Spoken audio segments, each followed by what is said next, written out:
Me yasa ake zargin waƙoƙin soyayya na yanzu suna ɓata tarbiyyar 'yan mata da samari? To wannan in kun gayyato mawaƙan yanzu sai su ba ku amsa. Ni ba zan ba da amsa ba. Nawa dai ba sa ɓata tarbiyya ku. Gaskiya ba sa. To in dai na ba sa ɓatawa. In sun kun gayyato su ku tambaye su za su ba ku wannan amsa. Amma dai akwai ƙalubale babba a ciki. So tari zan iya dai wato yin magana a gurin masu saurare. Mafi yawa in ka tsaya kai abin kirki ba a saurara. Amma idan kai na tsiya an fi shiga an fi saurararsa ana ji kuma ana zagin ka kai da kai. To da mu ko da masu yin da masu sauraron duk kalarsu ɗaya, su suke tunzura masu yin suke yi kuma su suke zagin masu yi. Shi kuma me yanda yake ba kai maimakon ya tsaya ya gane ya haka ne kuna sa ni ne abu kuma kuna zagi na. Isan da layi mai kyau. Kuma abin da zan gaya wa mawaƙanmu, wannan abun yana daga cikin abin da yake tasirantuwa wajen rashin waƙoƙinsu su yi dogon zango. Duk tashin da waƙa za ta yi ba ta wata 5 ta ɓata ka daina jin. Kullum ina faɗi, kullum suna ta kokawa da waƙoƙinmu na shekara 25 baya shekara 30 sun kasa ka da waƙoƙin. Me yasa? Sai su tambayi kansu. Ai faro-faron menene ake cewa a menene ɗin banza yake tafiya? To haka ne ai. Ya kamata su dawo da hankalinsu gaskiya tunda har kuka gano cewa waƙoƙin nan suna da tasiri wajen lalata tarbiyya. To ƙalubalen ku mawaƙa musamman irin na wannan zamanin, dan ni ba ɗan zamani bane ba. In wani lokacin sai a ce sai ka je in ka je comment section sai a ce Abubakar Sani ba fa a yayin ka yanzu. To ai ni in ka mayar da ni ɗan yayi ka cuce ni. Ai na girmi yayi. Ai ni ban waƙa ban binta bashi. Ba ta bi na bashi. In ka ce ana yayi na ko ba a yayi na ai ka karni. Ai ka kashe ai na girmi yayi. Ai alhamdulillahi. Ai ko haja aka baka ka tallata ta. Misali wannan agogo ne ka je kana sayan sa a sai agogo dan yayi ai ka kashe agogo. Ai duk abin da aka kira shi dan yayi ka bashi lokaci kaɗan ya faɗi. Ya ƙare ya tafi. Amma in ka kirawo shi misali rigiji gabji tsohuwar zuma to kai ka san wannan za a daɗe ana yi sai gaskiya. Wannan shi ne. Kamar yadda ake da hukumar tace fina-finai, akwai wata hukuma da take tace waƙoƙi? Duk hukuma ɗaya ce. Ai ita daman an faɗe ta tana hukuma ce ta ɗab'i, wato da rubutu, da murya, da hoto duk tana tacewa. Kawai dai akwai abin da shi ma nake so na ankarar da mutane. So tari za a saka mawaƙi yayi waƙa musamman na siyasa sai ya dubi mutum ya zage shi tas. A tunaninsa ai waƙa bata kai girma ko bata kai level ɗin da za a yi wata doka a kanta ba. Ba haka bane ba. Ɗan jarida ne ni, na karanta law and ethics, na yi law na harkar jarida. Wato duk hukuncin da ya ɗaure ɗan jarida in yayi defamation character so zai ɗaure mawaƙi domin hukunci ne na rubutu da faɗi. Kai ma mawaƙi kai ma ɗan jarida ne. Saboda haka duk hukuncin da ya ɗaure mawaƙi ɗan jarida ka yi rubutu kan wane kai mai ɓatanci ya kai ka kotu, wallahi in dai aka ɗaure ɗan jarida to kai ma mawaƙi ka sani wannan hukuncin zai ɗaure ka. Kai a ciki akwai wata doka ma. Mawaƙa muna yin wani ganganci sai mu je sai mu ce sai mu yi wani shaguɓe mai describing mutum amma mu ƙi kama sunan shi. Mu faɗe shi tsaf mu je mu zage shi. Wai ta ya ƙama muke ai ba mu kama suna ba. To a ciki akwai dokar ma da ta ce maka idan kai describing ɗin mutum in an so a ɗaure kan aka fito gari aka tambayi mutum 5 sai a faɗi suna kaza da wa ake gaya wannan suna in aka yi mentioning wannan mutumin da take wallahi ka ɗau. Sai dai ba a ga damar ɗaure ka ba. Wannan suna wa ake gaya wa? Wane. Wallahi ka ɗau.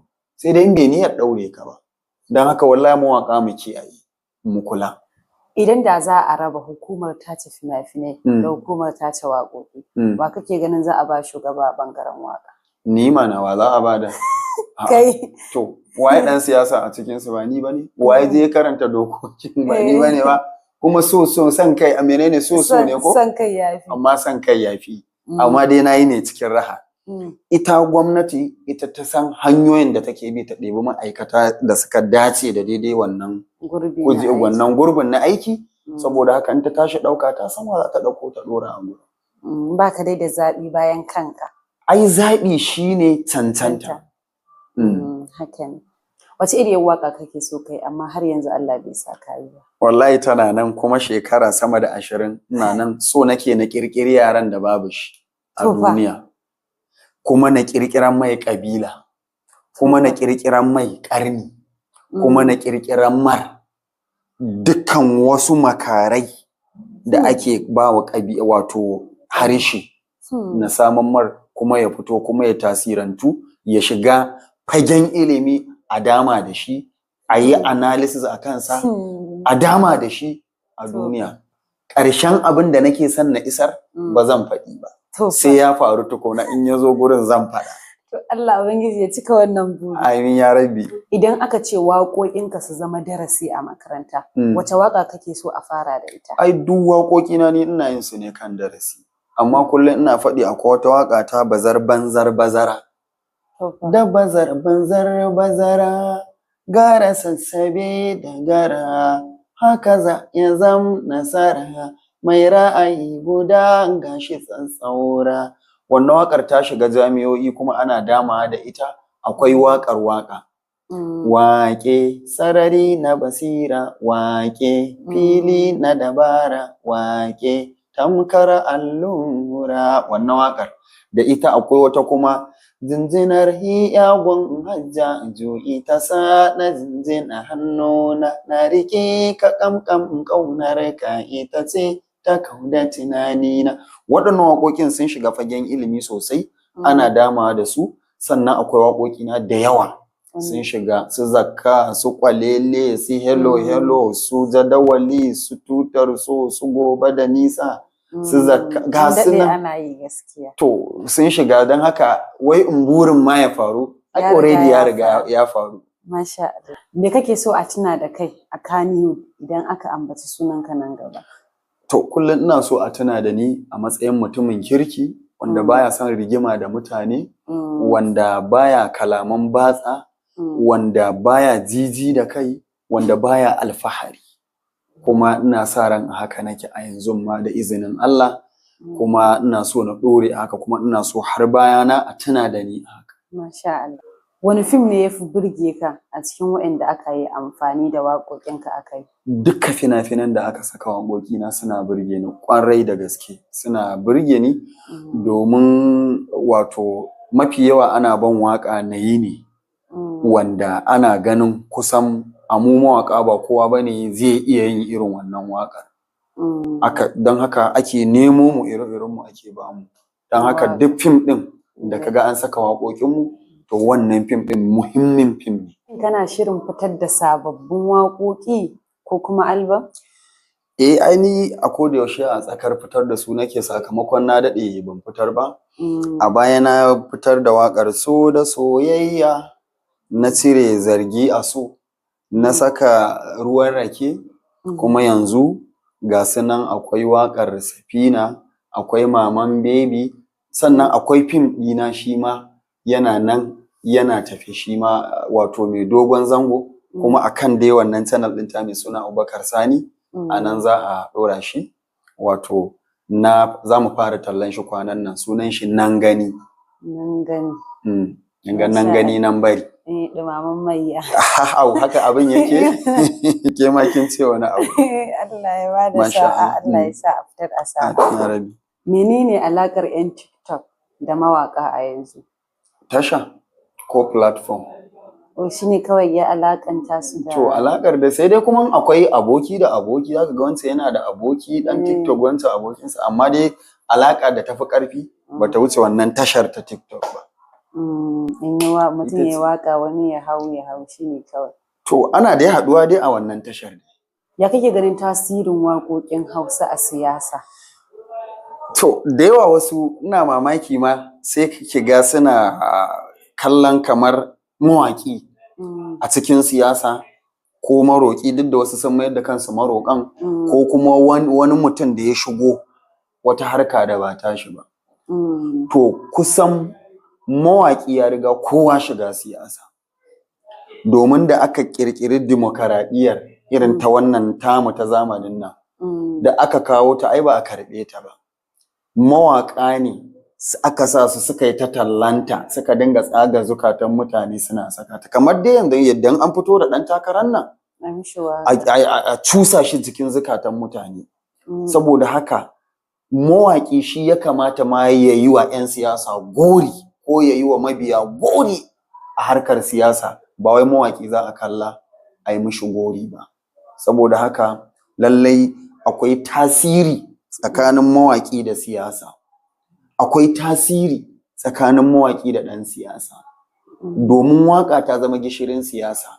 Idan ba waƙa a siyasa babu siyasa, na faɗi wannan kuma kowa ya zan ƙalubalance shi a haka. Duk siyasar da babu waƙa babu siyasa, babu siyasa. Domin in ka ɗauko ruɓaɓɓen ɗan takara kana so ka sai da shi ya siyo, ta iya yiwa yana da wani quality, gashi dai a raye a haka ruɓaɓɓe ne, amma a fagen aikatau kuma yana da quality mai kyau ne. To ya za a yi a cire wannan ɓangaren da ya riɓe daga jikinsa ya warke a mayar da shi mai kyau saboda darajar wancan quality nashi? Wannan aikin ai sai mawaƙi. Haka idan kuma mai kyau ya shiga tsarin ya samu dama yana nema ya zama ruɓaɓɓe dan dama ta samu, barazanarsa mawaƙi. In ana so a more shi, a ɗago shi, a zazzage shi a tsakiyar kasuwa a jefar, wannan aikin ai na mawaƙi ne.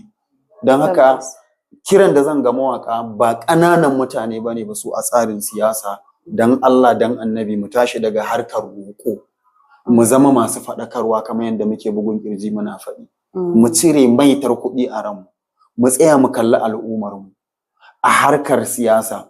Mu daina ɗauko mugun mutum mu wanke shi da soso da sabulu don buƙatar kanmu mu miƙa wa masoya su zaɓe shi kuma ya zo ya ta gallaza wa mutane. Wallahi tallahi in aka tashi jefa shi a wuta tare za a jefa wanda ya wannan aikin da ba zan yi jam'u ba na ciki. Wani fata za ka yi wa tashar mu ta Star Talk Nigeria? To wannan tasha ta ku muna yi mata fatan Allah ya mata albarka. Allah Ubangiji ya sa ku ɗore a yanda kuka taso. Saboda kar gaba ku karɓi kuma ku zama irin na mawaƙan, ku zama mayan kuɗi, ku canza akala a dinga biyan ku kuna rushe mutane ta jikin wannan channel. Ɗora mana da waƙa. Da fari da baki ayyade bamban da gani, jadawali ya nuna kwarai mun ci gari.